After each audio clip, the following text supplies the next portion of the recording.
Russia's track and field athletes will not be able to compete in the Rio Olympics.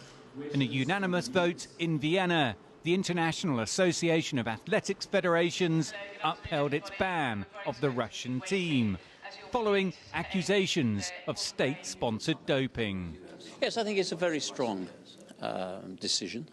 It was based entirely on the objective assessment of the task force, which we created, put in place at the end of last year. The criteria was clear, it was unambiguous, and the recommendation to the Council from the task force that while progress had been made, not enough progress in some key areas had been established. Rune Andersson led the 5-person task force. His assessment of the progress by Russian doping authorities was more damning.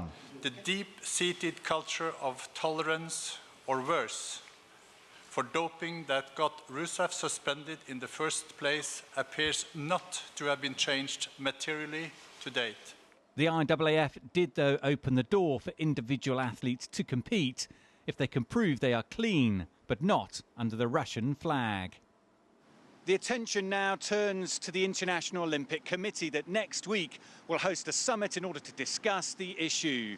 There had been suggestions that the IOC could overturn the decision, but the IAAF are confident that won't be the case.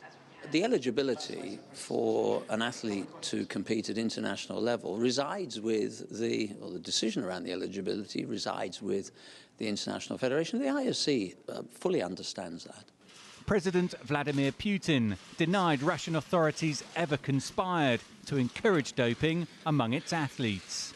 I count on us again speaking to anti-doping colleagues within the structure, and I hope for a suitable reaction from the International Olympic Committee.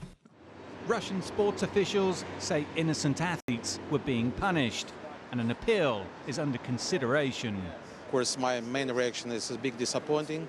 You know, we have very short time now before the entries for the Olympic Games, but in any case, we will try to use all legal possibilities to protect our clean athletes.